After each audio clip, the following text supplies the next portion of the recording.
মুসলিম মোড়া ঘুমিয়ে পড়েছি, বিবেকে ঝলসে তালা,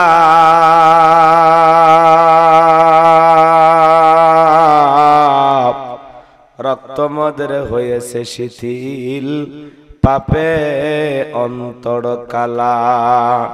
আসছে পথে আধার নেমে, তাই বলে কি রইবি থেমে, বাড়ে বাড়ে জ্বলবে বাতি, হয়তো বাতি জ্বলবে না।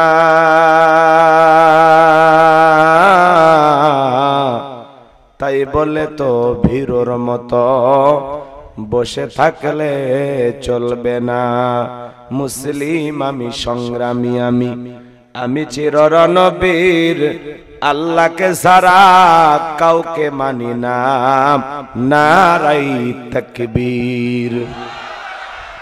মুসলিম জাগে কারবালাতে, কঠিন শপথ পরে, সেই মুসলিম চির উত্তম, তাই তো একত্রে শপথ নিলাম, আল্লাহ রাজ গর্ব এবার চির শান্তি সুখের নীর।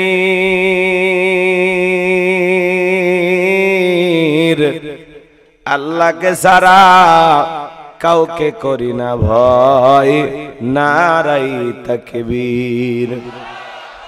কইরে খালেদ কইরে ওমর, এসেছে নতুন বদর, কইরে খালেদ কইরে ওমর, এসেছে নতুন বদর। কোথারে দেখবি জয়ী তরুণ মুজাহিদ, আবারও কি গাইতে হবে ঘুম ভাঙানো গীত, আবারও কি গাইতে হবে ঘুম ভাঙানো গীত। লা ইলাহা ইল্লাল্লাহ, জোরে লা ইলাহা।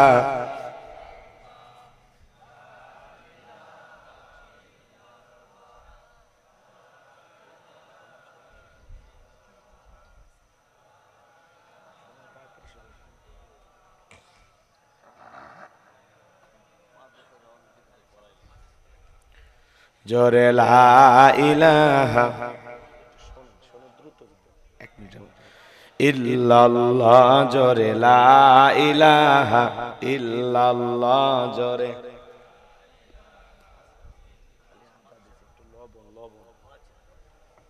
ইল্লাল্লাহ, জোরে লা ইলাহা, জোরে লা ইলাহা, জোরে লা ইলাহা। ফুলের বুকে থাকলে মধু, ভ্রমর যেমন আসে,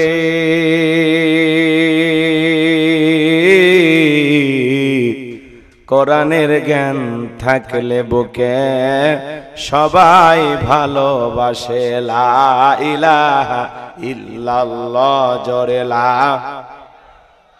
ইল্লাল্লাহ, জোরে লা ইলাহা, লা ইলাহা ইল্লাল্লাহু মুহাম্মাদুর রাসূলুল্লাহ। জবান সে এক বাক্যে পড়ছি সাল্লাল্লাহু আলাইহি ওয়াসাল্লাম। বাংলাদেশের ঐতিহ্যবাহী বগুড়া জেলার দফসেসিয়া থানার অন্তর্গত আলতাফনগর নুরানি হাফিজিয়া মাদ্রাসা, কওমি মাদ্রাসা ইতিমখানার উদ্যোগে আজকের 20তম অধিবেশন ইসলামী জালসার সম্মানিত সুযোগ্য অনারেবল প্রেসিডেন্ট আলহাজ সুলাইমান আলী বাচ্চু, আল্লাহ পাক তার গোলামকে হায়াতে তৈয়বা সিয়াতে কুলিয়া দান করুন, চিল্লা বলুন আমিন। সহ সভাপতি জনাব আমিনুর ইসলাম, আল্লাহ পাক তার গোলামকে হায়াতে তৈয়বা সিয়াতে কুলিয়া দান করুন, চিল্লা বলুন আমিন। আজকের প্রোগ্রামের প্রধান অতিথি বিশিষ্ট রাজনীতিবিদ, আপনাদের প্রিয় মানুষ, সম্মানিত চেয়ারম্যান জনাব মোহাম্মদ সাকওয়াত হোসেন মল্লিক, আল্লাহ পাক তার গোলামকে হায়াতে তৈয়বা সিয়াতে কুলিয়া দান করুন, চিল্লা বলুন আমিন। আজকের প্রোগ্রামের অন্যান্য অতিথিবৃন্দ, প্রধান মেহমান, আমন্ত্রিত অতিথিবৃন্দ, সম্মানিত অতিথিবৃন্দ, বিশেষ অতিথিবৃন্দ, যত মানুষের নাম পোস্টার রয়েছে, সকলের নাম বলতে গেলে সময় লাগবে অনেক। সকলের জন্য দিল থেকে দোয়া করে পড়ছি, ওয়ারাফা'না লাকা যিকরাক। আল্লাহ পাক সকলের সম্মানকে বৃদ্ধি করুন, জোরে বলুন আমিন। আজকে আমার পূর্বে আলোচনা রেখে ধারণা করেছেন হযরত মুফতি ফজলুর রহমান রাশেদি। আল্লাহ পাক প্রিয় ভাইয়ের কণ্ঠ দিনের জন্য, ইসলামের জন্য, কোরআনের খেদমতের জন্য কবুল করুন, চিল্লা বলুন আমিন। সঙ্গীত শুনে আপনাদেরকে ধন্য করেছেন অবিরাম শিল্পী গোষ্ঠীর প্রিয় সঙ্গীত শিল্পী ভাইয়েরা, ওনারা অনেক গান গেয়েছেন, সঙ্গীত শুনিয়েছেন। আল্লাহ পাক যেন তাদের কণ্ঠকে কবুল করেন, সকলে বলুন আমিন। মঞ্চ উপস্থিত সম্মানিত ওলামায়ে কেরাম, সামনে বসা পিতৃ সমতুল্য মুরব্বী বাবাজিরা, কলিজার টুকরা প্রাণপ্রিয় যুবক ভাইরা, ছোট ছোট সোনামানিকেরা, পর্দার আড়ালের সম্মানিত অবলা সরলা আবেদা সালেহা মা ও বোনেরা, প্রশাসনের সম্মানিত পুলিশের ভাইয়েরা, ডিবির ভাইয়েরা, জাতির বিবেক প্রিয় সাংবাদিক বন্ধুগণ, বিভিন্ন রাজনৈতিক দলের সম্মানিত নেতা কর্মী ভাইয়েরা, সবাইকে নিয়ে মহান মনিবের দরবারে সিজদা বনত চিত্তে কালিমাতুশ শুকর আদায় করে পড়ছি আলহামদুলিল্লাহ। হয় নাই কৃপণতা অলসতা দূর করে মুসলমান হিসাবে সিংহের মতো বাঘের মতো গর্জন করে আল্লাহর দেয়া জবান দ্বারা দুইটা ঠোঁট নাড়ায়া শরীরের সবটুকু শক্তি উজাড় করে চিৎকার মেরে বলুন আলহামদুলিল্লাহ। পড়ুন রব্বানা লাকাল হামদ হামদান কাসীরান তাইয়িবান মুবারাকান ফি। লক্ষ কোটি দরুদ সালাম মানবতার শ্রেষ্ঠ বন্ধু বিশ্বনবী বিশ্বনেতা জেনবী আইয়ামে জাহিলিয়াতের যুগে আগমন করে অসভ্য মানুষগুলোকে সভ্য বানিয়েছেন, অভদ্র মানুষগুলোকে ভদ্র বানিয়েছেন, কোরআন নামের সংবিধান দিয়া, কোরআনের রাজ কায়েম করে সোনালী যুগ উপহার দিয়া মদিনার পাক ভূমিতে শায়িত আছেন। সে রাসূলের প্রতি কলেজে ভরা মুহাব্বত নিয়ে পড়ছি দরুদ সালাম, সকলেই পড়ুন সাল্লাল্লাহু আলাইহি ওয়াসাল্লাম। সম্মানিত ভাইরা আমার, ভূমিকা লম্বা কথা নয়, সরাসরি মূল আলোচনায় প্রবেশ করতে চায়। তারপরে দুই একটি কথা না বললে নয়। আজ থেকে কয়েক মাস আগেও, এক বছর আগেও যখন আমরা কোরআনের মাহফিলে কথা বলার জন্য যাইতাম, আমাদেরকে বলতে হুজুর সাবধানে কথা বলবেন, ভুলে যাবেন না এলাকা কার। এলাকায় মোটামুটি আমরাই সব, আমরাই। ওদের কথার সাইজ শুনে মনে হতো এলাকা ওদের বাবা। আলেমদেরকে নিয়ে এসে মঞ্চে বলতে হুজুর ওয়াজ্জা করবেন করবেন, নেত্রীর বিরুদ্ধে যেন কোনো কথা না হয়। এখন কি আর তারা আছে ভাই? টর্চ লাইট মেরে চেহারা খুঁজে পাওয়া যাচ্ছে না, কথা বলেন ঠিক কিনা? এই জন্য মনে রাখবেন, জুলুম কখনো চিরস্থায়ী হতে পারে না। জালেমদের শেষ পরিণতি হলো পরাজয়, আর মাজলুমদের শেষ পরিণতি হলো বিজয়। শেষ বিজয়ের হাসি মুসলমানেরা হাসবে, কথা বলেন ঠিক কিনা?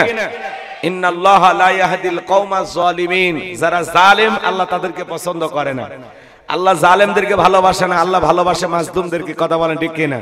এজন্য মনে রাখবেন, যারাই জুলুম করবে তারাই পরাজিত হবে, আর যাদের উপরে জুলুম করা হবে এই দুর্বল নির্যাতিত অসহায় মানুষগুলোকেই বিজয় দান করবেন তিনি কে?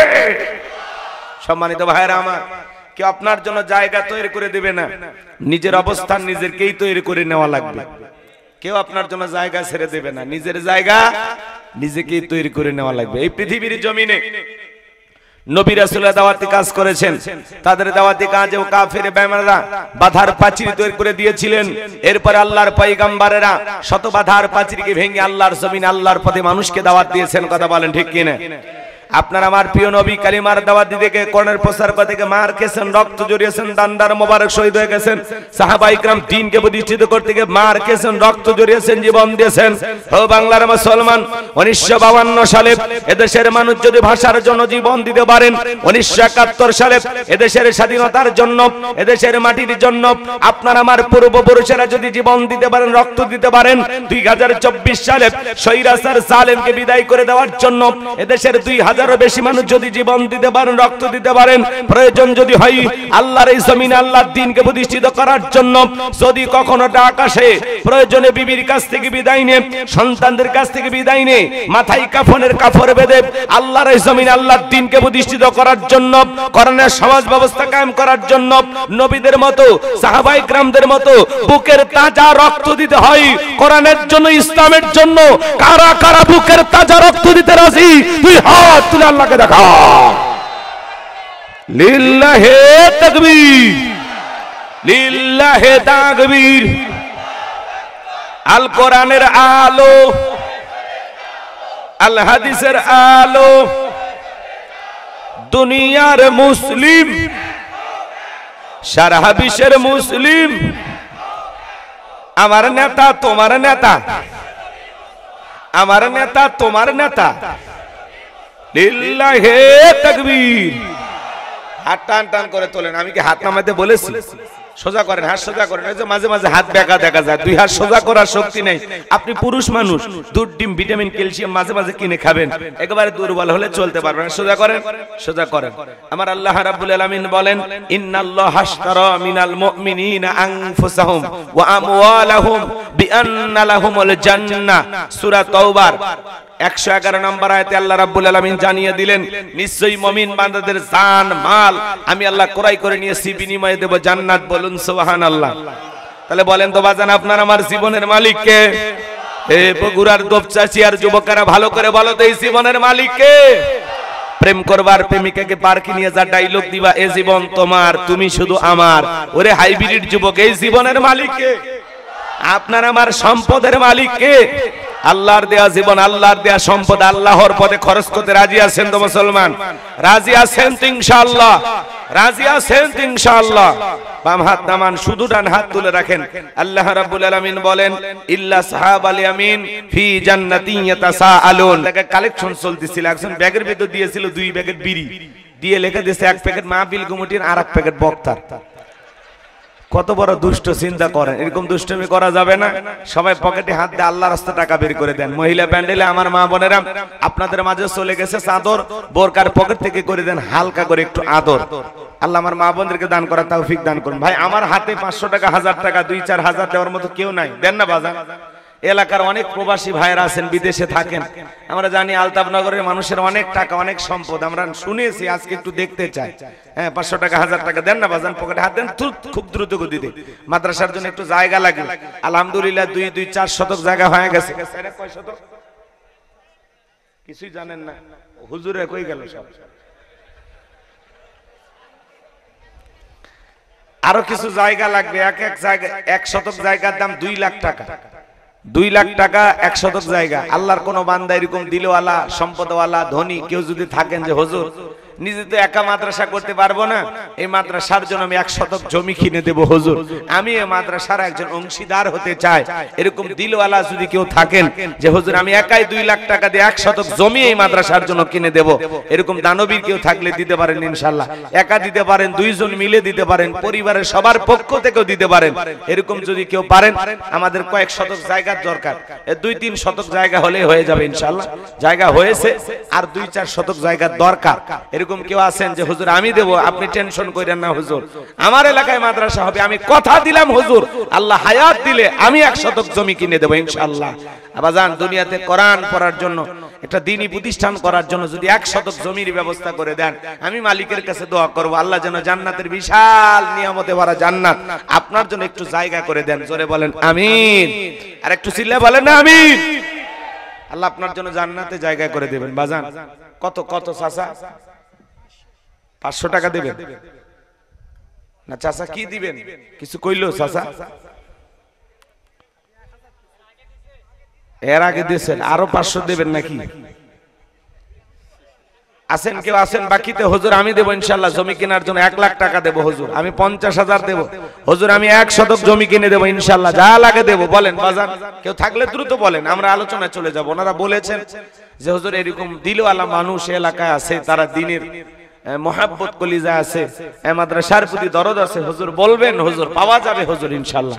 এই আশা নিয়ে, বুক ভরা আশা নিয়ে, আল্লাহ এই গভীর নিশীথে যে আমার আশা পূরণ করে দিবে, আল্লাহ তার জীবনের আশাগুলো পূরণ করে দিও মালিক। আল্লাহ এরকম দিলওয়ালা মানুষ 2-1 তৈরি করে দাও খুব দ্রুত গতিতে।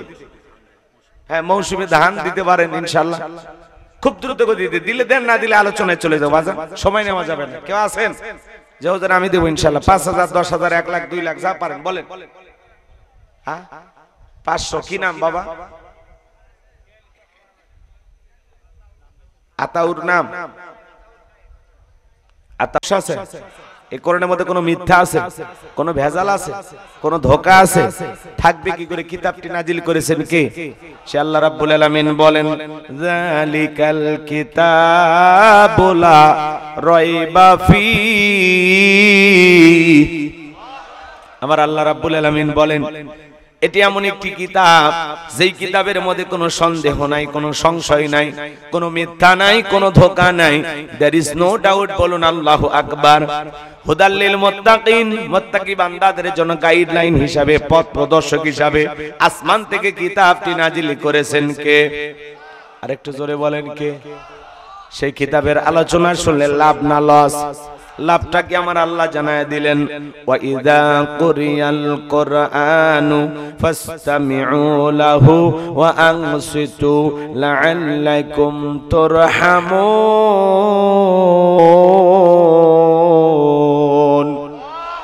সূরা আরাফ আয়াত নাম্বার 204। আমার আল্লাহ রাব্বুল আলামিন জানিয়ে দিলেন, তোমাদের সামনে যখন কোরআন থেকে আলোচনা করা হয়, কোরআন থেকে বয়ান করা হয়, চুপচাপ মনোযোগ সহকারে কান লাগিয়ে কথাগুলো শ্রবণ করো। যারা চুপচাপ কোরআনুল কারীমের কথাগুলো শ্রবণ করবে, আমার আল্লাহ রাব্বুল আলামিন আসমান থেকে তাদের উপরে আল্লাহর রহমত বৃষ্টির মতো নাজিল করবেন। বলুন সুবহানাল্লাহ। এই জায়গা আল্লাহর রহমত নাজিল হইতেছে, এই বিশ্বাস আপনাদের দিলে আছে না নাই? ভাই কথা ভাই, ও ভাই কথা হচ্ছে, ওই জন্য বললাম ওটা একটু মাদ্রাসায় নিয়ে গেলে ভালো।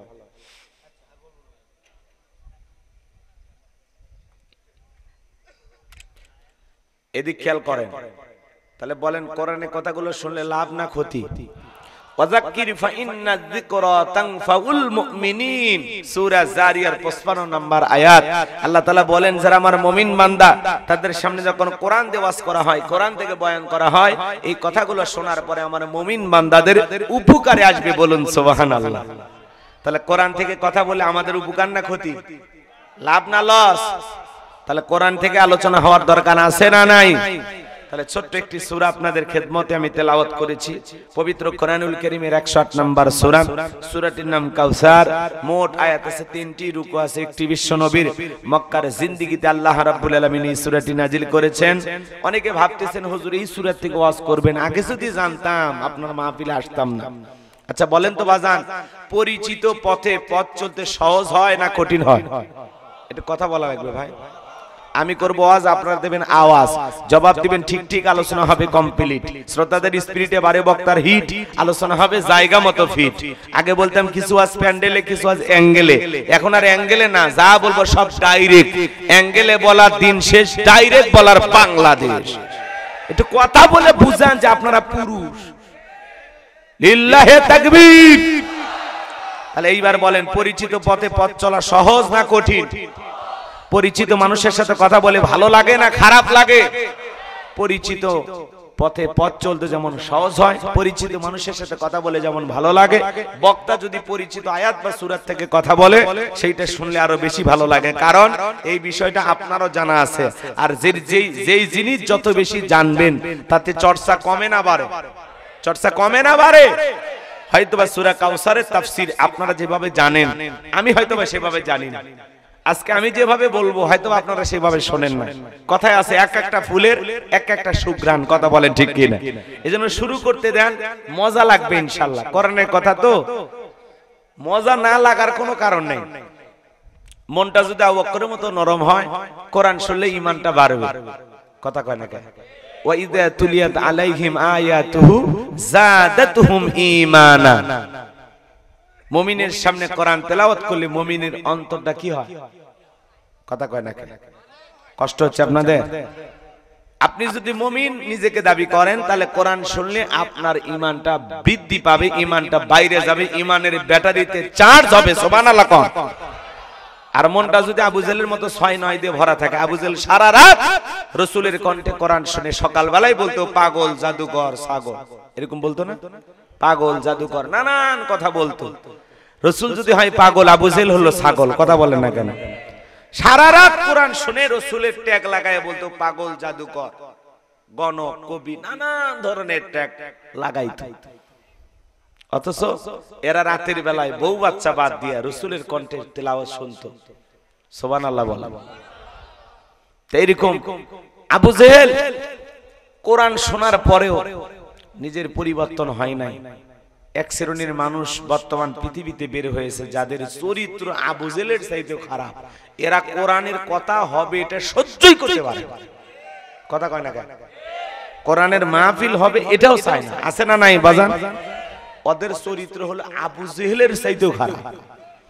সম্মানিত ভাইরা আমার, লম্বা করার সুযোগ নাই বাজান গো আমার, যে কথা বলতে চাচ্ছিলাম দিল দিয়া কথাগুলো বোঝার চেষ্টা করবেন। আবু জেহেল নবীকে বলতো পাগল, ও ছিল একটা ছাগল। মক্কার প্রভাবশালী একজন নেতা হওয়ার পরেও নবীজির বিরুদ্ধে চতুর্দিকে নানামুখী সমালোচনা করত। সেই কথাগুলো আজকে আমি বলতে চাই না, সামনের দিকে গেলে কিছু কথা চলে আসবে, দিল দিয়ে কথাগুলো বোঝার চেষ্টা করবেন। আমি আপনাদের সামনে যে সূরাটি তেলাওয়াত করেছি জবান ছেড়ে সবাই একটু মহাব্বতে আমার সঙ্গে তেলাওয়াত করুন।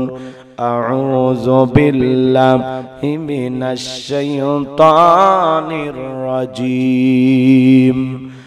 বিসমিল্লাহির রাহমানির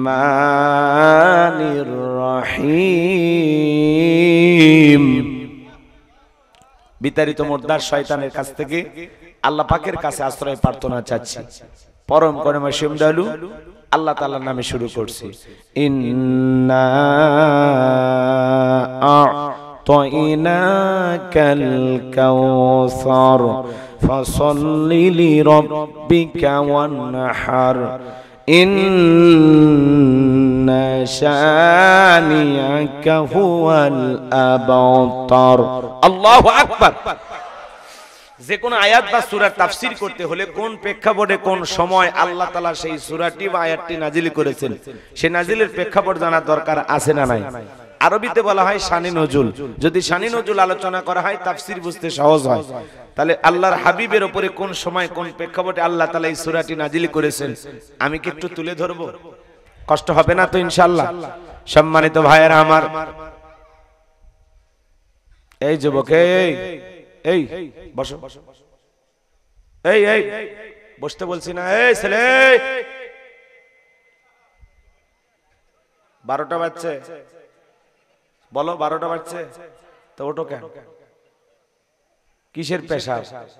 ওদের একজনেরও বিয়ে হয়নি। এই বয়সে যদি 1-1.5 ঘন্টা পেশাব না খেতে পারো, বিয়ে করে কি করবা? খবরদার 12টার আগে কেউ মাথা উঁচু করবেন না। একটু ধৈর্য নিয়ে বসেন, এরপরে আপনি চলে যান। আপনার ওয়াদাটা আপনি ঠিক রাখেন, কারণ ওয়াদা ভঙ্গ করা মুনাফিকের লক্ষণ।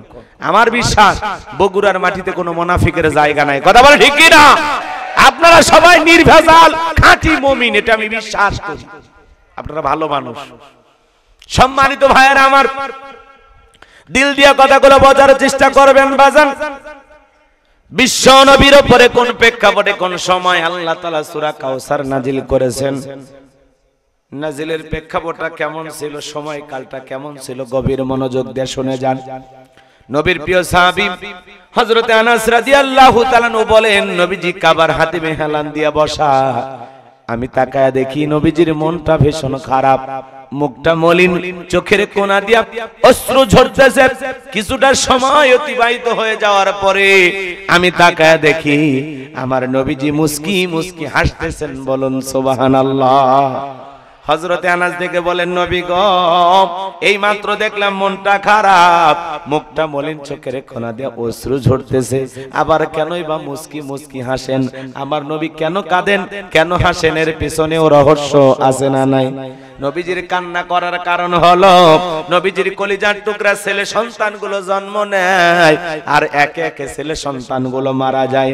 আবুল কাসেম মারা যায়, আবু তাহের মারা যায়, ইব্রাহিম মারা যায়। বাবা হিসাবে নবীর মনে কষ্ট লাগে কিনা? ছেলেগুলো জন্ম নেয় আর একে একে বিদায় নেয়। নবীজির কাছের চাচা নাম হলো আবু লাহাব, ডেকে বলে, ভাতিজা, তোমার বংশে ভাতিজার কেউ থাকলো না, তুমি একটা লেজ কাটা, তুমি একটা নির্বংশ, তুমি একটা হাট করে। জোরে কন্যা উযুবিল্লাহ।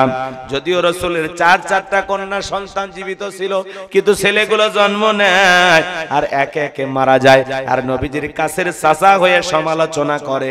এই সমালোচনা শোনার পরে নবীজির মনের কষ্ট কমে না বাড়ে?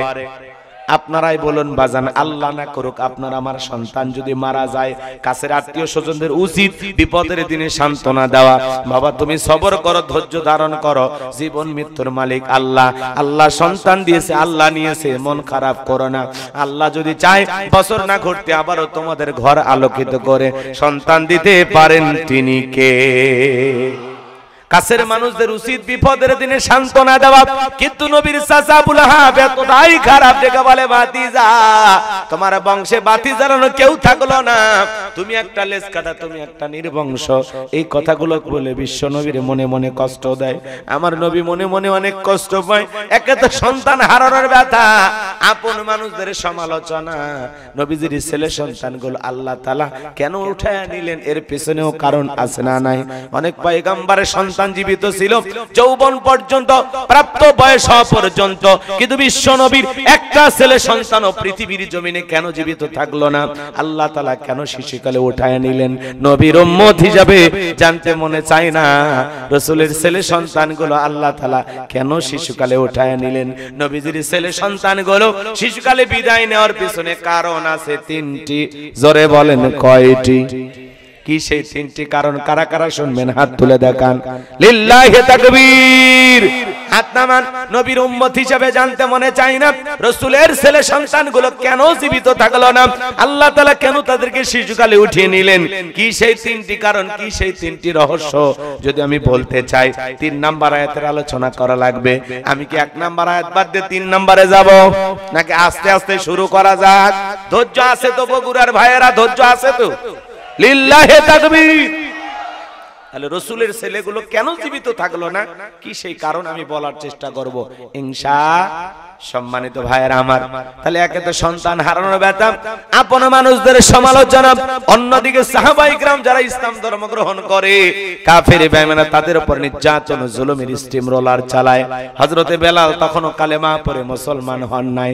নবীজি রাতের বেলা দারুল আরকামে বসা, হযরতে বেলাল বিশ্ব নবীর দরবারে উপস্থিত হয়ে গেলেন। নবীজির চেহারা মোবারকের দিকে তাকায়া বেলাল ডেকে বলেন, নবী গো, আপনার চাইতে সুন্দর মানুষ আমি জীবনে কোনোদিন দেখি নাই। একটু সুবহানাল্লাহ জোরে হবে না? আপনার আমার নবী কতটা সুন্দর ছিলেন জানেন?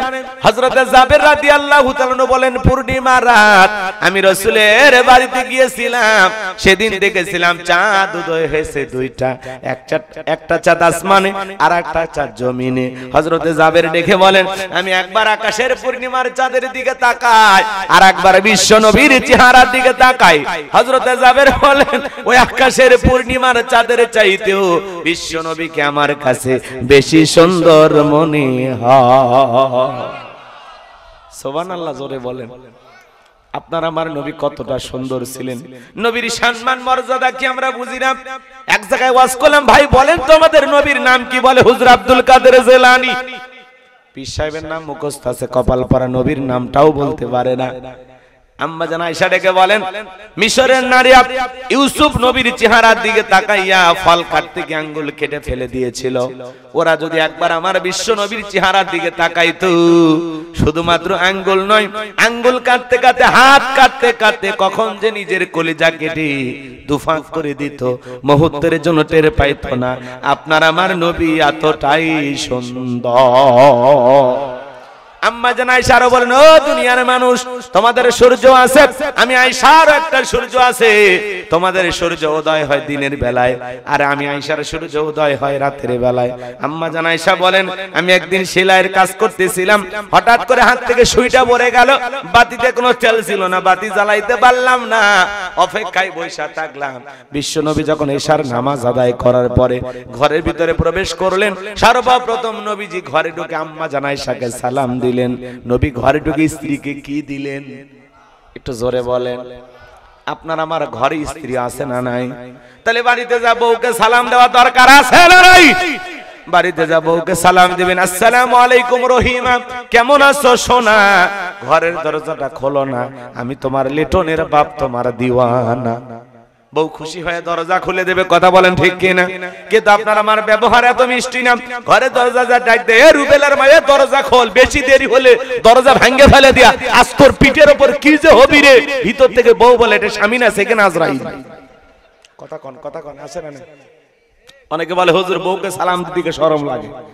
হ্যাঁ, বিয়ের পরে 3-4টা বাচ্চার বাবা হয়ে গেলেন, আপনার শরম লাগে না? বউকে সালাম দিতে শরম লাগে, এটা শরম না শয়তানি? কথা কন না কি আপনারা? স্বামী স্ত্রীর মধ্যে সালাম আদান প্রদান হলে আল্লাহর পক্ষ থেকে রহমত নাজিল হয়। কথা বলেন না কেন? আজকে দাম্পত্য জীবনে নানান অশান্তি, এর কারণটা কি? কারণ রাসূলের সুন্নাত আমাদের ঘরের ভিতরে নাই। স্বামী স্ত্রীর মধ্যে সালাম আদান প্রদান হলে আল্লাহর পক্ষ থেকে রহমত নাজিল হয়। স্বামী স্ত্রীর মধ্যে সালাম আদান প্রদান হলে একে অপরের প্রতি শ্রদ্ধা, ভক্তি, বিশ্বাস, ভালোবাসার জায়গাটা অনেক গুণ বেড়ে যায়। আল্লাহু আকবার বলেন। শুধু সালাম দেবেন না, যদি লোকজন না থাকে বইয়ের হাতটা ধরে মুসাফা করবেন। এই যুবক কার হাত? বইয়ের হাত, পাশের বাড়ির ভাবির হাত না, ধরে ঝাঁটা দিয়ে পিটাবি। বউক দেখে সালাম বের হয় না, পাশের বাড়ি ভাবিকে দেখলে সালাম উতলে বের হয়, আসসালামু আলাইকুম ভাবি। ওরে শয়তান, আছে না নাই? বউকে সালাম দিবেন। লোকজন যদি না থাকে হাত ধরে মুসাফা করবেন। একেবারে ময়দান ফাঁকা থাকলে কোলাকুলিও ছেড়ে নেবেন। যদি একসাথে আমলগুলো করতে পারেন, বিশ্বাস করেন আপনাদের দাম্পত্য জীবনকে আল্লাহ তাআলা অনেক ভালোবাসা দিয়ে ভরপুর করে দিবেন। রাসূলের 4টি সুন্নাত আছে, প্রত্যেকটা স্বামী স্ত্রী যদি তাদের দাম্পত্য জীবনে এই 4টি সুন্নাত আমল করতে পারে, মৃত্যু পর্যন্ত সম্পর্ক টিকে থাকার গ্যারান্টি। আল্লাহু আকবার বলেন। কয়টি সুন্নাত? কথা কয় না? স্লোগান শোনেন না? আপনি কি দাম্পত্য জীবনে অসুখী, টেনশনে আছেন? আপনার টেনশন দূর করার জন্য 4টি সুন্নাত। জোরে বলেন কয়টি? এই 4টি সুন্নাত আমল করলে মরা পর্যন্ত সম্পর্ক টিকে থাকার গ্যারান্টি। কারা কারা এই 4টা সুন্নাত শুনবেন একটু হাত তোলেন তো দেখি। লিল্লাহি তাকবীর। হাত নামান। আমার ভাইয়েরা, যদি আমি এখন এই সুন্নাতগুলো আলোচনা করি তাহলে আলোচনা একটু এলোমেলো হয়ে যাবে। এজন্য একটু ধৈর্য নিয়ে বসেন, শেষের দিকে আমি বলার চেষ্টা করব ইনশাআল্লাহ। সম্মানিত ভাইয়েরা আমার,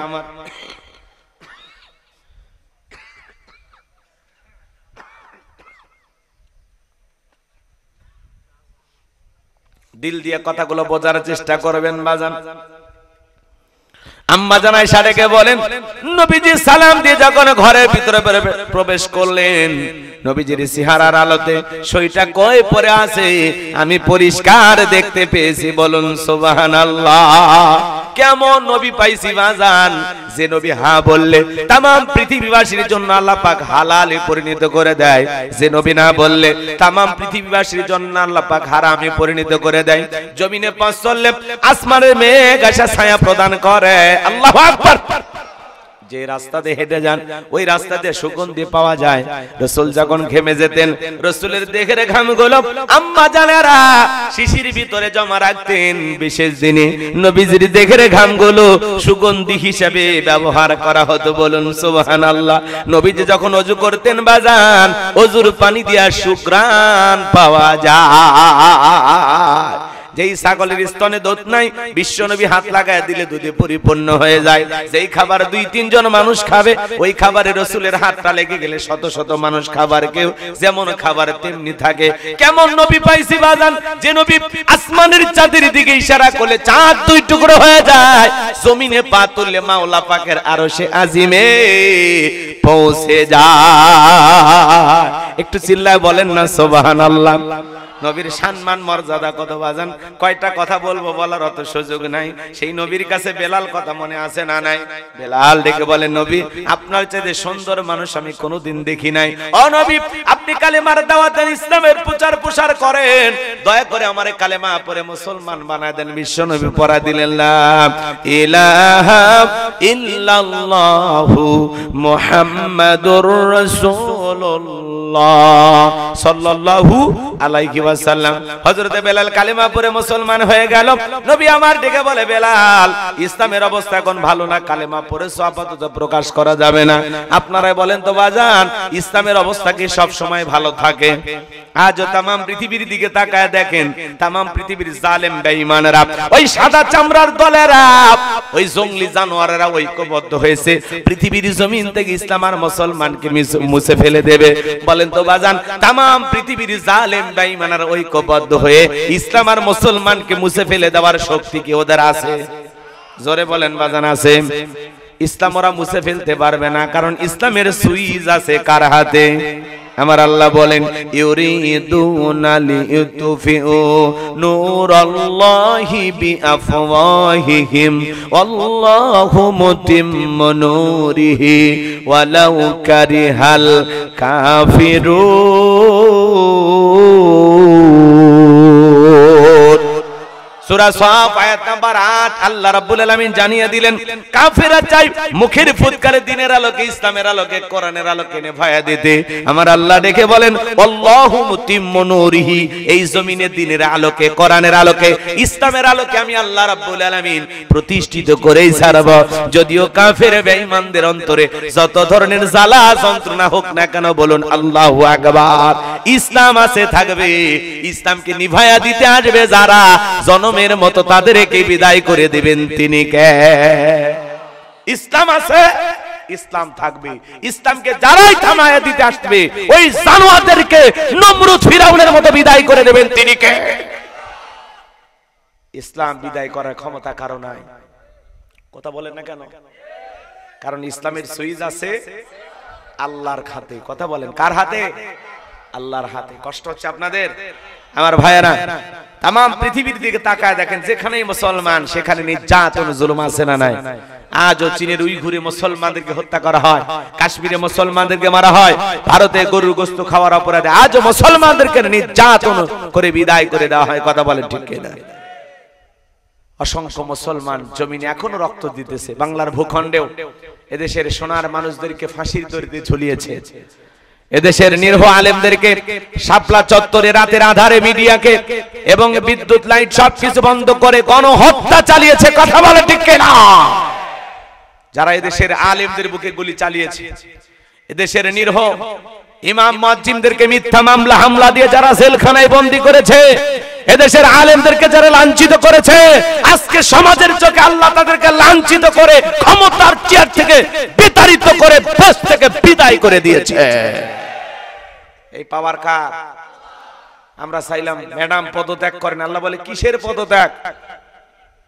ইন্না বাতাশা রাব্বিকা লাশাদীদ, আমি আল্লাহর পাকড়াও বড় কঠিন। আমি আল্লাহ ধরি না, যেদিন ধরবো মামু বাড়ি দিল্লি গিয়ে পড়বো। কথা বলেন ঠিক কিনা? আমরা চাইলাম পদত্যাগ, আল্লাহ বলে ওরা যে অন্যায় করছে শুধু পদত্যাগ না, আমি আল্লাহ ওদেরকে দেশ ত্যাগ করতে বাধ্য করব। আল্লাহর খেলা। বলেন না কেন? কার খেলা? রাগ করতেছেন মনে হয় আপনারা। এই জন্য বাজান, জুলুম কখনো চিরস্থায়ী হতে পারে না। জুলুমের একটা শেষ পর্যায় আছে। যারা এই জুলুম করবে আগামীতেও যদি এরকম জালেমের জন্ম হয়, ওরাও পৃথিবীর জমিনে বেশি দিন জুলুম করতে পারবে না। কথা বলেন ঠিক কিনা? চলুন না সামনের দিকে যাই। আমার কথা কি খারাপ লাগে? চালাবো না, দোয়া করব। একটা তাকবীর দেন, লিল্লাহে তাকবীর। আমার ভাইরা দিল দিয়ে কথাগুলো বুঝে যান। হযরতে বেলাল ডেকে বলে, নবী আমার জীবনের কোনো দাম নাই। আমার বনি বোমাইকে বলেছিলাম উটদুম্বা ছাগল পেশাব পায়খানা করে দেয়, ঘরে থাকতে বড় কষ্ট হয়। ওমায়ে ডেকে বলে, বেলাল উটদুম্বা ছাগলের দাম আমার কাছে আছে, কিন্তু তোর মতো কালো হাফসি বেলালের দাম আমার কাছে নাই। জোরে কন নাউযুবিল্লাহ। ও নবী, আমার জীবনের কোনো দাম নাই। নবী আপনি শুধু আমাকে দোয়া করে দেন, মৃত্যু পর্যন্ত যেন কালেমার প্রতি টিকে থাকতে পারি। হযরতে বেলাল চলে গেলেন। পরের দিন সকালবেলা সূর্য উদয় হয়ে গেছে, অনেকটা বেলা হয়ে গেছে। বেলাল দরজা খোলে না। অন্য চাকর যারা আছে নালিশ নিয়ে চলে গেছে ওমায়ের কাছে। এমনি বেলালকে দেখতে পারে না। ওমাইয়া ডেকে বলে, নেতা এখন পর্যন্ত বেলাল দরজা খোলে নাই, উটদুম্বার ছাগলের ময়লা পরিষ্কার করে নাই, তাই নাকি? বলে হ্যাঁ ঠিক আছে চলো যাই। দরজায় ডাক দেয়, বেলাল দরজা খোল। হযরতে বেলাল দরজা খোলে না। জোরে করে ধাক্কা মারছে যখন দরজা খুলে গেছে, তখন এইবার ওমায়া তাকায় দেখে যেই রাত্রিতে বেলাল কালেমা পড়ে মুসলমান হয়েছে, ওই রাত্রিতে একটা উটদুম্বা ছাগলের কাছে কোনো পেশাব পায়খানা নাই। জোরে বলেন মারহাবা। এইবার ওমায় ডেকে বলে, চাকরের দল বেলালের বিরুদ্ধে মিথ্যা অভিযোগ দাও। তোমরা যখন ঘুমাচ্ছিলে বেলাল তখন ময়লা আবর্জনা পরিষ্কার করেছে, তাকায়া দেখো না একটা উটদুম্বা ছাগলের কাছে কোনো পেশাব পায়খানা নাই, যাও নিজেদের কাজ করো। এই কথা বলে ওদেরকে দাঁড়িয়ে দিয়ে এক পা দুপা করে বেলালের কাছে চলে গেলেন। হযরতে বেলাল দেয়ালে পিঠটা লাগাইয়া জিহ্বা নাড়াইয়া জিকির করতেছেন, কা হযরতে বেলালের কাছে যায় হালকা করে ধাক্কা মারছে, যখন জবান দিয়ে কালেমার আওয়াজ বের হয়েছে, তখন এইবার উমাইয়া ডেকে বলে, বেলাল তোর জবান দিয়ে কি শুনলাম, তুমি কি মুসলমান হয়েছো? হযরতে বেলাল ডেকে বলে, মুসলমান হয় যারা মিথ্যা কথা বলতে পারে না তারা। ওয়াকুলু কাওলান সাদীদা, মুসলমানেরা হলো সত্যবাদী, মুসলমানেরা কখনো মিথ্যাবাদী হতে পারে? আমাদের সমাজে মিথ্যাবাদী আছে না নাই? ভরা পেটে মিথ্যা, খালি পেটে মিথ্যা, সকালেও মিথ্যা, বিকেলেও মিথ্যা। মিথ্যা বলতে বলতে এক পা কবরে চলে গেছে, চেহারা বেঁকা হয়ে গেছে।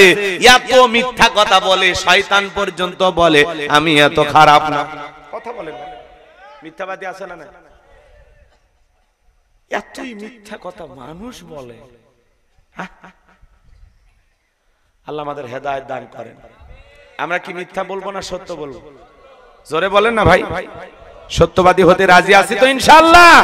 আল্লাহ কবুল করেন, জোরে বলেন আমিন। আমার ভাইয়েরা, মুসলমান জবান দিয়ে কখনো মিথ্যা বলতে পারে না। বেলালের কথা শোনার পরে উমাইয়া ডেকে বলে, বেলাল, এ বেলাল, এসব কি বলতেছিস? তুই কি মুসলমান হয়েছিস? হযরতে বেলাল ডেকে বলে, গতকাল রাত্রিতে নবীজির হাতে হাত রেখে আমি কালেমা পড়ে মুসলমান হয়েছি।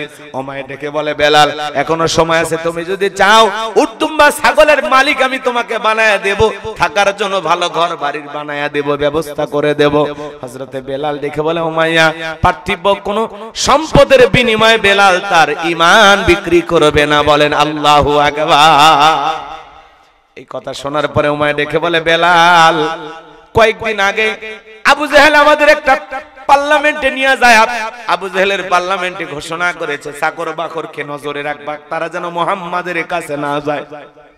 আমার ঘরে এই ঘটনাটা ঘটে গেল, আমি নেতার কাছে কিভাবে মুখ দেখাবো? তুমি যদি আমার কথা না শোনো বেলাল, বড় নেতা আবু জেহেলের কাছে নালিশ দেব তোমার বিরুদ্ধে। হযরতে বেলাল দেখে বলে, উমাইয়া দুনিয়ার কোন নেতাকে এখনো গোনার টাইম নাই। আমি দুনিয়ার কোন আবু জেহেলকে ভয় করি না, আমি ভয় করি একমাত্র আমার আল্লাহকে। ইমানদার আল্লাহ ছাড়া দুনিয়ার কাউকে ভয় পাবে না। কথা বলেন। ছাতা পাতা নেতা গোনার টাইম আছে নাকি? আমাদের নেতার নাম মুহাম্মদ রাসূলুল্লাহ সাল্লাল্লাহু আলাইহি ওয়াসাল্লাম। আমাদেরও নেতা আছে, সামনে যাই কথা বললে মজা পাবেন। যুবক যারা নিরাশ হয় না, শোনা তোমাদের জন্য স্পেশাল কিছু আলোচনা না শোনায় বাড়িতে যাব না। তোমাদের জন্য কিছু আলোচনা মাথার মেমোরিতে সেভ করা আছে, সময় মতো ডাউনলোড দিয়ে শোনায় দেব ইনশাআল্লাহ। মা বোনদের জন্য ওই কিছু আলোচনা হবে, বিশেষ করে যে সমস্ত মা বোনেরা সাপের মতো বেঁকা হয়ে চলে, কথা কয় না, আঁকা বাঁকা পথে চলে, স্বামীর ডাল বাদ দিয়ে অন্য ডালে পাখির মতো উড়ে বেড়ায়, ওই সমস্ত মা বোনদেরকে আজকে ওয়াজের মাধ্যমে সোজা করা হবে। বাঁকা চলা যাবে না, সোজা করা লাগবে। খালি একটু অপেক্ষা করেন। চাচা কি ঘটনা ঘটে গেছে সমাজে জানেন? একটু অপেক্ষা করেন, পরে বলতেছি, পরে বলতেছি। বলে নেতা সংবাদ খুব খারাপ। কি হয়েছে? বলে আমার বাড়ির কৃতদাস বেলাল কালেমা পড়ে মুসলমান হয়েছে। তাই নাকি? বলে হ্যাঁ। ঠিক আছে যাও, আমি আসতেছি। আবু জেহেলের কিছু সাঙ্গ পাঙ্গ ক্যাডার মাস্তান ছিল, যাদের কাজই হলো মুসলমানদের উপর নির্যাতন জুলুমের স্টিম রোলার চালানো। আজও তাম পৃথিবীতে জালেমদের বিশেষ একটা বাহিনী থাকে, যাদের কাজই হলো টুপিওয়ালা দাড়িওয়ালা ইসলাম আলাদেরকে টার্গেট করে করে হত্যা করা, বিদায় করা। কথা বলেন, কথা বলেন। আবু জেহেল তার বাহিনী নিয়ে চলে আসছে, দেখে বলে বেলাল এইদিকে আয়। হযরতে বেলাল আসলেন। আবু জেহেল দেখে বলে, বেলাল রে আমি তোর পার্সোনাল ভাবে মহব্বত করি, তোর উপরে বিশেষ একটা নজর ভালোবাসা আমার কাজ করে। বেলাল এসব কি শুনছি? তুমি নাকি আব্দুল্লাহর বেটা মুহাম্মদ সাল্লাল্লাহু আলাইহি সাল্লামের কাছে কালেমা পড়ে মুসলমান হয়েছো। এখনো সময় আছে বেলাল, মুহাম্মদ সাল্লাল্লাহু আলাইহি সাল্লামের ধর্ম ত্যাগ করে আবারো বাপ দাদার পূর্বপুরুষের ধর্মে ফিরে আসো। বেলাল দেখে বলে, বোঝায় কোনো লাভ হবে না। আমি গতকাল রাত্রিতে নবীজির হাতে হাত রেখে কালেমা পড়ে মুসলমান হয়েছে। আবু জেহেল ডেকে বলে বেলাল তুমি যদি চাও উটুম বা ছাগলের মালিক তোমাকে বানায় দেব, থাকার জন্য ভালো ঘরের ব্যবস্থা করে দেব। ও বেলাল তুমি যদি চাও ব্যবসা বাণিজ্য করবা, দিরহাম টাকা পয়সা যা লাগে দেব বেলাল, তুমি চাইতে দেরি, তোমার চাহিদাটা পূরণ করতে আমরা দেরি করব না। হযরতে বেলাল ডেকে বলে আবু জেহেল রে দুনিয়ার সব সম্পদ যদি আমি বেলালকে দিতে চাও, দুনিয়ার সব সম্পদ ছাড়তে রাজি, বিশ্ব নবীর কালেমা ছাড়তে রাজি নাই। বলেন আল্লাহু আকবার। আবু জেহেল ডেকে বলে বেলাল এত বড় লোভনীয় প্রস্তাব দিলাম রাজি হইলি না। আজও পৃথিবীর জমিনে দেখবেন বাজান বিলালের উত্তরসূরি যারা আছে এদেরকে টাকা দিয়া কেনা যায় না, কিন্তু মুনাফিক মার্কা মুসলমান যারা টাকার কাছে বিক্রি হয়, তারা টাকা পাইলে ওরা বাতিলের পাছাটা গোলাম হয়, টাকার জোরে ফতুয়া ঘোরে। কথা কয় না, টাকা পাইলে ফতুয়া এদিক সেদিক হয়ে যায়, টাকা পাইলে নেতার পাছাটা গোলাম হয়ে যায়। এক প্যাকেট বিরিয়ানি দিয়ে মোল্লা কেনা যায়, এক প্যাকেট বিরিয়ানি খায় কয় ম্যাডাম আপনি জান্নাতি। এরকম হুজুরও সমাজে আছে না নাই? রাগ করেন নাকি আপনারা? এজন্য বাজান বিলালের উত্তরসূরি যারা হবে তারা টাকার কাছে বিক্রি হবে না, কিন্তু মুনাফিকদেরকে দিনে কয়েকবার কেনা যায়, কয়েকবার বিক্রি করা যায়। কথা বলেন আছে না মুনাফিক? নাম ধরা লাগবে, আপনার বুঝার লাগবে, আপনি চেনেন না। টুপি দাড়ি আলেম ওলামা, এরপরে এত বড় গাদ্দার হয় কেমনে মানুষ? সামান্য একটু লোভ লালসা নিয়ে গাদ্দার হয়ে গেছে সব। ইসলাম প্রতিষ্ঠিত করার জন্য সবাইকে ঐক্যবদ্ধ হওয়া লাগবে, আর ভেদাভেদ করা যাবে না, কাদা সরাসরি করা যাবে না। খানকার পীর, মাদ্রাসার মুতামিম, মসজিদের খতিব সবাই মিলে ঐক্যবদ্ধ হয়ে আগামীতে এই জমিনে ইসলাম প্রতিষ্ঠিত করতে হবে। কথা বলা ঠিক না? ভেদাভেদ করার কোনো সুযোগ নাই, সবাই মিলে ঐক্যবদ্ধ হওয়া লাগবে। যত বিচ্ছিন্ন থাকবেন তত মার খাবেন। কথা বলেন না কেন? আজকে সুবিধাবাদ জিন্দাবাদ কিছু হুজুর আছে না নাই? তালে তাল মিলাইতেছে, এদের কপালে দুঃখ আছে। ওরা তো জানে না বাতিলেরা ভোটের আগে বলবে হুজুর দোয়া করেন। যেই হাত দিয়ে মুনাজাত করবে নেতার জন্য, নির্বাচনের আগে যেই নেতার জন্য যে হাত দিয়ে দোয়া করেছে, নির্বাচনের পরে ওই হাতে হাত করা পড়াবে, কারণ এরা গাদ্দার। এ কথা কর না, এরা কি আপনাকে ব্যবহার করতেছে, টের পাচ্ছেন না? কখন যে ডাস্টবিনে ছুঁড়ে মারবে সেদিন বুঝবে যে নাকে এত গন্ধ আসতেছে কেন। আল্লাহ হেদায়েত দান করেন, শুভ বুদ্ধির উদয় হওয়ার তৌফিক দান করেন। এটা জোরে বলেন আমিন। আমরা যেন বাতিলের পাছাটা গোলাম না হই, আল্লাহ হেদায়েত দান করেন। সম্মানিত ভাইয়েরা আমার, দিল দিয়ে কথাগুলো বোঝার চেষ্টা করবেন। আবু জেহেল ডেকে বলে বেলাল রে সোজা আঙ্গুলে ঘিউ না উঠে আঙ্গুলে একটু বাঁকা করা লাগবে। এই কথা বলে যুবকদের লেলিয়ে দিল। এই যুবকের দল বেলালকে চাবুক দিয়ে পিটানো শুরু করো। হযরত বেলালকে চাবুক দিয়ে পিটানো শুরু করা হলো। ওরা যত জোরে চাবুক মারে বেলাল তত জোরে আল্লাহর নামের জিকির করে। চাবুক মারতে মারতে কালো চামড়াগুলো ফেটে রক্ত ঝরা শুরু হয়ে গেল।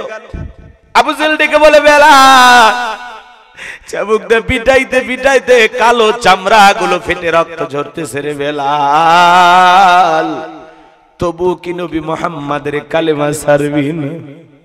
হযরতে বেলাল ডেকে বলে আবু জেহেল রে মারতে মারতে যদি মেরেও ফেলে দাও জীবনটা দিতে রাজি, নবীজির কালেমা ছাড়তে রাজি নাই। বলেন আল্লাহু আকবার। এইবার আবু জেহেল ডেকে বলে যুবকের দল বিলালের পায়ে রশি দিয়ে বাঁধো, উঠের পায়ের সঙ্গে বাঁধো। হযরতে বেলালের পায়ে রশি লাগায় উঠের পায়ের সঙ্গে বাঁধা গোল মরুময়ের উত্তপ্ত গরম বালিতে ছেঁচড়াইয়া ছেঁচড়াইয়া নিয়া ঘোরা গোল। আরবের বালিগুলি এত গরম বাজান চাল দিলে মুড়ি হয়ে যাবে। এত উত্তপ্ত গরম বালি ইসলামের প্রথম মুয়াজ্জিন বেলাল, কি নির্যাতন কি জুলুম শুরু হয়ে গেল তার উপরে বাজার। বাবলা গাছের কাঁটাগুলো জিহ্বার ভিতরে পেরেকের মতো মারা গেল। বিকেল বেলা নিয়ে এসে বলে বেলাল চাবুক দিয়ে পিটাইলাম, পায়ে রশি লাগায় নিয়ে ঘুরলাম রে বেলা, তারপরে কি নবী মুহাম্মাদের কালিমা ছাড়বি না? হযরত বেলাল দেখে বলে আফজল রে, মারতে মারতে যদি মেরেও ফেলে দাও, বেলালের নিঃশ্বাস থাকবে যতদিন, বেলাল ইসলামের পথে টিকে থাকবে ততদিন। আল্লাহু আকবার। ঈমানের দৃঢ়তা কেমন, ঈমানটা কত মজবুত ছিল, সুবহানাল্লাহ বলে। আবু জেল ডেকে বলে যুবকের দল যাও, বড় একটা পাথর নিয়ে এসে বেলালের বুকের উপরে চাপা দাও। বিশাল বড় একটা পাথর নিয়ে এসে হযরত বেলালের বুকের উপরে চাপা দেওয়া হলো। আবু জেল মনে করলো পাথরে চাপার আঘাতে বেলাল মারা যাবে, এই কথা ভেবে কাফেররা চলে গেল। হাত বাঁধা পা বাঁধা, বুকের উপরে বিশাল বড় একটা পাথর, রক্তাক্ত জিহ্বা, চোখের কোণা দিয়ে পানিগুলো গড়ে গড়ে পড়তেছে, অশ্রুগুলো ঝরে ঝরে পড়তেছে। রক্তাক্ত জিহ্বাটা নাড়াইয়া বেলাল আল্লাহর জিকির করে আর ডেকে বলে আল্লাহ, তুমি তো সে আল্লাহ, ইব্রাহিমের জন্য যদি নমরুদের আগুনকে ফুলের বাগান বানায় দিতে পারো, আল্লাহ তুমি কি পারো না বেলালের বুকের পাথরটাকে তুলার মতো নরম বানায় দিতে? বুকের উপরে পাথর থাকার কারণে তুমি মালিকের জিকির করতে বড় কষ্ট হয়, আল্লাহ তুমি কি পারো না বেলালের বুকের পাথরটাকে তুলার মতো নরম বানায় দিতে? হযরতে বেলাল দোয়া করতে দেরি, আসমানের মালিক আল্লাহ দোয়া কবুল করতে দেরি করে নাই। বেলালের বুকের পাথরটাকে আমার আল্লাহ তুলার মতো নরম বানিয়ে দিয়েছে। বেলালের নিঃশ্বাসের সাথে পাথর ওঠে আর নামে। আশিকে রাসূল বেলাল, নবীর পাগল বেলাল, নবীকে কতটা ভালোবাসতেন জানেন? নগরীতে পথ চলতো, বেলাল একবার ডানে যায় একবার বামে যায়। নবীটাকে বেলাল বলেন, নবীটাকে বলে বেলাল একবার ডানে যাও একবার বামে যাও, ব্যাপারটা বুঝি না। বেলাল ডেকে বলে নবী আপনি কালেমার দাওয়াত দেন, ইসলামের প্রচার প্রসার করেন, কাফেররা হলো আপনার শত্রু, আপনাকে টার্গেট করে যদি ডান থেকে তীর নিক্ষেপ করে গো নবী, ওই তীরটা যেন সর্বপ্রথম আমি বেলালের বুকের ভিতরে ঢোকে। আবার বাম দিকে যায়, মনে মনে ভাবি ওরা যদি বাম থেকে তীর নিক্ষেপ করে গো নবী, ওই তীরটা যেন সর্বপ্রথম আমি বেলালের বুকের ভিতরে ঢোকে।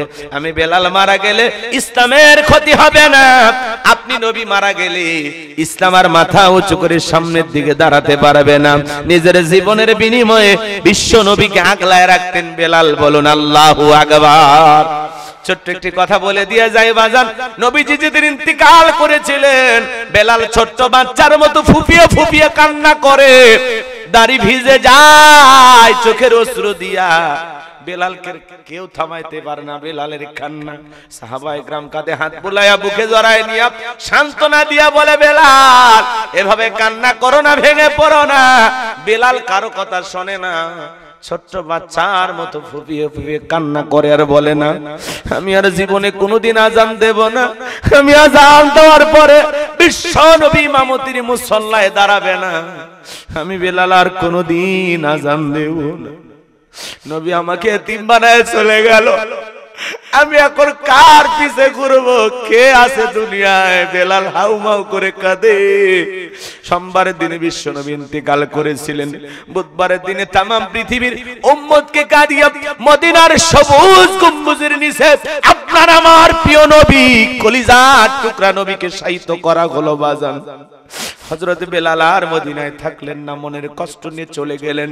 6টা মাস অতিবাহিত হয়ে যায়, বেলাল আর মদিনায় আসে না। নবীজি ঘুমের ঘরে স্বপ্নে বেলালকে ডেকে বলে বেলাল, দূর দূরান্ত থেকে কত মানুষ দেশ বিদেশ থেকে আমি নবীর কবরের পাশে দাঁড়ায় সালাম দেয়, ও বেলাল আয় আয় মদিনায় আয়, একবার আইসা আমি নবীকে সালাম দিয়া যা। বেলাল আয় আয় মদিনায় আয়, আইসা আমি নবীকে একবার সালাম দিয়া যা। বেলাল ঘুম থেকে জাগ্রত হইয়া নিজেকে আর ধরে রাখতে পারলেন না, পরের দিন চলে আসলেন মদিনায়। সাহাবায়ে কিরাম দেখে খুশি হয়ে গেছে, সবাই ডেকে বলে বেলাল দাও না একবার আজান দাও, কতদিন হয়ে গেল তোমার কণ্ঠে আমরা আজান শুনতে পাই না। হযরতে বেলাল এমন সুমধুর কণ্ঠে আজান দিত বাজান যে আজানের আওয়াজ আরশে আজিম পর্যন্ত পৌঁছে যেত। সাহাবায়ে কিরাম দেখে বলে বেলাল আজান দাও। বেলাল বলে না, আমি আজান দেওয়ার পরে নবীজি ইমামতির মুসল্লায় দাঁড়াবেন, আমি বেলাল আর কোনদিন আজান দেব না। ছোট্ট ছোট্ট মদিনার শিশুরা পর্যন্ত ডেকে বলে মা বেলাল আসছে, একটা নজর বেলালকে দেখে আসি মা। সবাই চলে আসলেন দৌড়ে দৌড়ে, হাজার হাজার মানুষ চতুর্দিক দিয়ে ভিড় জমাইছে। নবীর নাতি হাসান আর হোসাইন দুইটা ভাই বেলালের দুইটা হাত ধরেছে। হোসাইন যখন হাতটা ধরে ডেকে বলে নানু ভাই, ও নানু ভাই, নানাও চলে গেছে, তুমি আমাদের ছেড়ে চলে গেছো, কতদিন হয়ে গেল নানু ভাই তোমারে দেখি না, তোমার কণ্ঠে আজান শুনতে পাই না। ও নানু ভাই দাও না একবার আজান দাও, আমি হোসাইন একটু তোমার আজান শুনতে চাই। বেলাল তো জানি নবী হোসাইনকে কতটা ভালোবাসে। বেলাল হোসাইনের চেহারার দিকে তাকায় দেখে মনে হয় মদিনার নবীর ছবিটা ভাইচা উঠছে। মনে হয় মদিনা নবী ডাইকে বলে বেলাল দে না একবার আজান দে, আমি নবী কতদিন হয়ে গেল তোর আজান শুনতে পাই না। হযরতে বেলাল হোসাইনের মুখের দিকে তাকায়, আর হোসাইন যখন নানু ভাই বলে ডাক দেয়, বেলাল আর হোসাইনের অনুরোধ ফেরাইতে পারলো না। 6 মাস পরে মদিনায় আইসা আবার যখন বেলাল আযান দিতে গেল বাজার, যখনই বলেছেন আশহাদু আন্না মুহাম্মাদুর রাসূলুল্লাহ, বেলাল অজ্ঞান হয়ে জমিনে পড়ে গেল। আল্লাহু আকবার। ভাইরা লম্বা হবে, এদিকে যাওয়ার সুযোগ নাই, লম্বা আমি করতে পারবো না বাজান। সেই বেলাল নির্যাতন জুলুমের কথা বিশ্ব নবীর কান পর্যন্ত যখন পৌঁছে গেল, চিন্তা করেন বাজান, রক্তাক্ত জিহ্বা নিয়ে বেলাল জিকিরি করে কার? হে বগুড়ার মুসলমান, আপনাকে আমাকে জিকিরি করার জন্য কেউ মারে না, ধমক দেয় না, পেটে না, তবুও কপাল পর আল্লাহর জিকিরি করি না। জিকির করার জন্য আলাদা সময় লাগে না, ব্যবসা বাণিজ্য করতে করতে জিকির করা যায়, মাঠে ঘাটে কাজ করতে করতে জিকির করা যায়, জমিনে পথ চলতে চলতে জিকির করা যায়। হাদিস শরীফের ভিতরে আসছে বাজান, যার জিহ্বাটা আল্লাহর জিকিরে তরুতাজা থাকে, আল্লাহর জিকিরে ভিজা থাকে, ওই জিহ্বাওয়ালা মানুষ কোনোদিন জাহান্নামের আগুনে জ্বলবে না। বলুন সুবহানাল্লাহ। আযকুরুনি আযকুরুকুম আশকুরুলি ওয়ালা তাকফুরুন, তোমরা আমারে স্মরণ করো, আমি আল্লাহ তোমাদেরকে স্মরণ করব। কৃতজ্ঞতা প্রকাশ করো, অকৃতজ্ঞ হয়ো না।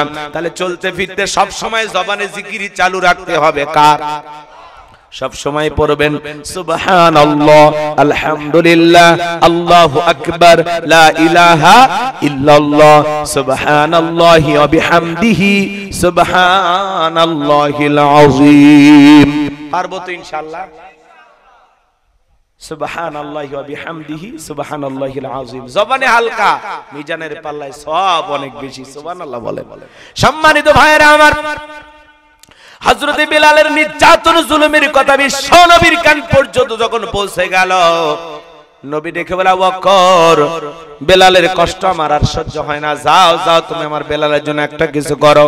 হযরত আবু বকর সিদ্দিক রাদিয়াল্লাহু তাআলা আনহু কয়েক গুণ দাম বেশি দিয়ে গোলামীর জীবন থেকে হযরত বেলালকে আজাদ করলেন, মুক্ত করলেন। বলুন আল্লাহু আকবার। আর একটু জোরে বলেন না আল্লাহু আকবার। এই যখন ইসলামের অবস্থা, একদিকে সন্তান হারানোর ব্যথা, অন্যদিকে সাহাবায়ে কিরামদের উপর নির্যাতন জুলুম, এই জন্য নবীজির মনটা ভীষণ খারাপ, মুখটা মলিন, চোখের কোণা দিয়ে অশ্রু ঝরতেছে। নবীর যখন মন খারাপ, নবীকে সান্ত্বনা দেওয়ার দায়িত্ব কার? আমার আল্লাহ দেখে বলে, এ জিবরাইল, আমার বন্ধুর মা নাই, বাবা নাই, আমি ছাড়া আমার বন্ধুর কেউ নাই রে জিবরাইল। আমার বন্ধুর মনটা হয়েছে ভারী, আমি আল্লাহ সইতে নাহি পারি। লাহু মাহফুজ থেকে সূরা কাউসার নিয়ে যায় আমার বন্ধুর উপরে নাজিল কর তাড়াতাড়ি। বলেন আল্লাহু আকবার। আল্লাহ তার হাবিব মুহাম্মদ সাল্লাল্লাহু আলাইহি সাল্লামকে কতটা ভালোবাসতেন জানেন? আম্মা জান খাদিজাকে হারায়া, চাচা আবু তালিবকে হারায়া রাসূল যখন কষ্ট পাইতেছিলেন, মনে মনে অনেক দুঃখ পাইতেছিলেন, তখনই তো মেরাজ হয়েছিল। কথা কয় না, কথা হয়। আসমানে নিয়ে যায় বন্ধুকে সান্ত্বনা দিয়েছিলেন, তিনি কে? আমার নবী বলে, ও আনাস, আমার মনটা কেন খারাপ তোমরা জানো? কি তোমার মুস্কি হাসি দেওয়ার কারণ এই মাত্র আসমান থেকে জিবরাইল এসে আমার উপরে সূরা কাউসার নাজিল করলো। নবী তখন মুস্কি মুস্কি হাসলেন আর সাহাবায়ে কেরামদের সামনে সূরা কাউসার তেলাওয়াত করে শুনিয়ে দিলেন। ও বগুড়ার বাবাজিরা, আরেকবার জবান ছেড়ে সবাই তেলাওয়াত করুন, ইন্না আ'তাইনাকাল কাউসার ফাসাল্লি লিরাব্বিকা ওয়ানহার ইন্না শানিয়াকা হুয়াল আবতার। আল্লাহু আকবার। কষ্ট হচ্ছে আপনাদের? কোরআন পড়তে মজা লাগে না? জোরে বলেন, মজা লাগে না? কোরআন যদি পড়তেই না জানেন তো মজা কি বুঝবেন? এই সূরা যার কণ্ঠ যেরকম, যার কণ্ঠ যত ভালো, তার কণ্ঠ দিয়ে কোরআন শুনতে তত বেশি মধুর লাগে। কোরআন টেনে পড়লেও মজা লাগে, জোরে পড়লেও মজা লাগে, মাঝামাঝি সুরে পড়লেও মজা লাগে। কোরআনের ভিতরে আল্লাহ এমন একটা আকর্ষণ দিয়েছেন, কিয়ামত পর্যন্ত আকর্ষণ কমবে না। সুবহানাল্লাহ বলে। কথা কি বুঝতে পারছেন? উম্মতে মুহাম্মাদের জন্য জীবন্ত মুজিজা হলো কোরআন। সুবহানাল্লাহ বলবেন না? যার কণ্ঠ যত ভালো, কোরআন শুনলে মনে হয় এমন এমন কণ্ঠ আল্লাহ দিয়েছেন দুনিয়ার জমিনে, যে কণ্ঠের তেলাওয়াত গুলো শুনলে মনে হয় কোরআন এখনই নাজিল হচ্ছে। সুবহানাল্লাহ। মজা আছে না নাই? ইন্না আ'তাইনাকাল কাউসার ফাসাল্লি লিরাব্বিকা ওয়ানহার ইন্না শানিয়াকা হুয়াল আবতার। আরেকটু জোরে বলেন আল্লাহু আকবার। আরে ভাই, আমার কণ্ঠ তো অত ভালো না, তাও চেষ্টা করতেছি। কি বিরক্ত হইছেন আপনারা? কোরআনের ভিতর আল্লাহ এমন একটা আকর্ষণ দিয়েছে, গান 2 দিন 3 দিন শুনলে বিরক্ত লাগে মানুষকে। এই গান বন্ধ কর, এই কি পেনপেনি সারা দিন শুনিস, 10 বার 20 বার শুনলে মানুষ বিরক্ত হয়। কিন্তু কোরআন এমন একটা আকর্ষণ, যারা 5 ওয়াক্ত সালাত আদায় করে কমপক্ষে দিনের মধ্যে 40 বার সূরা ফাতিহা পাঠ করতে হয়। কোন মুসল্লি বিরক্ত হয়ে বলছে যে 25-30 বছর ধরে নামাজ পড়ি, সূরা ফাতিহার এই পেনপেনি আর ভালো লাগে না। নাউজুবিল্লাহ। কেউ বলে নাকি? কারো কাছে বিরক্ত লাগছে? কোন হুজুর কি বলছে আমি 30 বছর ইমামতি করেছি, সূরা ফাতিহা দিয়ে নামাজ শুরু করেছি, কাল থেকে সূরা ইখলাস দিয়ে শুরু করতে চাই, আপনাদের কি আপত্তি আছে ভাই? আপত্তি নাই?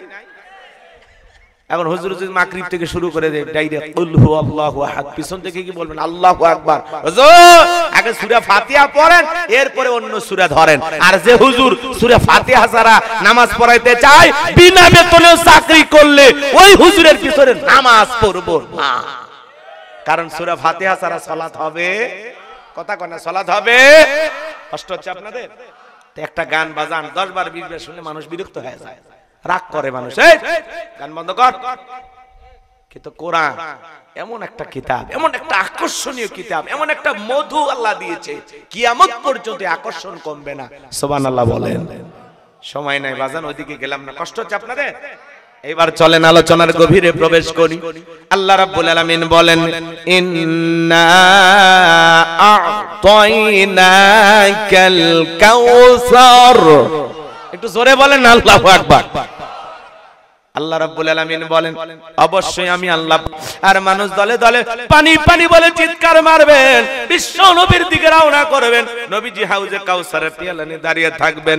কিছু মানুষের চোখের সামনে আল্লাহ তাআলা পর্দার আবরণ তৈরি করে দেবেন। আমার নবী যখন সংখ্যায় কম দেখতে পাবেন, আল্লাহকে ডেকে বলবেন, আল্লাহ সংখ্যায় আমি আমার অনেক উম্মতকে দেখতে পাইলাম, কেন জানি সংখ্যাটা কমে গেল, বুঝতে পারলাম না। আমার আল্লাহ তখন ডেকে বলে, বন্ধু পাইকারি বাড়ি ধরে আপনি সবাইকে আজকে হাউজে কাউসারে পানি পান করাইতে পারবেন না। দুনিয়ার জীবনে দুইটি অপরাধ করেছিল যারা, আজকে আপনার হাতে হাউজে কাউসারের পানি পাবে না তারা। জোরে বলেন কয়টি অপরাধ? এটা জোরে বলেন কয়টি অপরাধ? ওই দুইটি অপরাধ আপনার আমার ভিতরেও থাকতে পারে কিনা? ও বগুড়ার আলতাফনগরের মুসলমানেরা শুনে যান কি সেই দুইটি অপরাধ। আমি একটু পরেই বলতেছি, বাজান দিল দিয়ে কথাগুলো শুনে যান। আমি যে কথা বলতে চাচ্ছিলাম, নবী হাউজে কাউসারের পেয়ালা নিয়ে দাঁড়িয়ে আছেন, সুবহানাল্লাহ বলেন, একটু জোরে বলেন। আমার দিকে তাকান, এদিকে তাকান, শুনছেন কি না জানি না, শোনেন, এদিকে শোনেন। হযরত আবু বকর পিয়ালাগুলো ভরায়া দিবেন, সুবহানাল্লাহ বলেন। মাঝখানে দাঁড়িয়ে থাকবেন হযরত ওমর, হযরত ওমর বিশ্ব নবীর হাতে দেবে, আর নবীজি তার আদরের উম্মতদেরকে খুঁজে খুঁজে হাউজে কাউসারের পানি পান করা দিবেন। কিয়ামতের ময়দানে নবীজির হাতে এক পেয়ালা হাউজে কাউসারের পানি যদি পান করতে পারেন, জান্নাতে ঢোকা পর্যন্ত আপনার আর তৃষ্ণা লাগবে না, তৃষ্ণা মিটে যাবে। বলুন সুবহানাল্লাহ। কারা কারা নবীজির হাতে কিয়ামতের ময়দানে হাউজে কাউসারের পানি পান করতে চান? দুইটা হাত তুলে আমার আল্লাহকে একটাবার দেখান।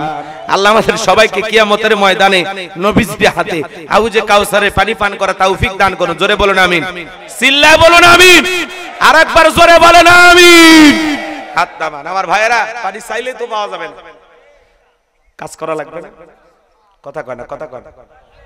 শোনেন শোনেন, এ পিছে বাবা, বসো ময়না, বসো বসো। তুমি ভালো, তোমার বাপ মা সবাই ভালো, আমি জানি তো, ভালো বংশের ছেলে, বলা মাত্রই বসছে। বসেন বসেন, কয়েকটা মিনিট আলোচনা এই শেষের দিকে এসে গেছে। এতক্ষণ তো একটু সাড়ে নজর বললাম, এখন মূল তাফসিরে আমরা প্রবেশ করেছি। একটু অপেক্ষা করেন, পুরোটা ফিনিশিং দিয়ে আমরা চলে যাবো ইনশাআল্লাহ। ওয়াজ আটকায় বলবো না যে আগামী বছর দাওয়াত দিন বলবো, ওইটা বলার সুযোগ নেই। এমনি জান বাঁচে না, কথা কি বুঝতে পারছেন? খালি দোয়া দোয়া নিতে আসছে। আমার ভাইরা অনেক কষ্ট করে আয়োজন করেছেন, এই ছোট আয়োজনে এত পরিমাণে খরচ করেছেন আমি কল্পনাও করতে পারি না। আমার কয়েক বছরে এত এত ছোট মাহফিল আমি করি না।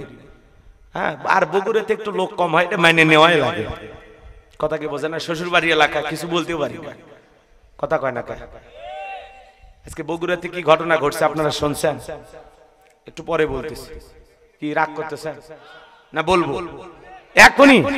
হাই কি কথা, একটু পরে সামনে গেলে মজা পাবেন, বলবো বলবো।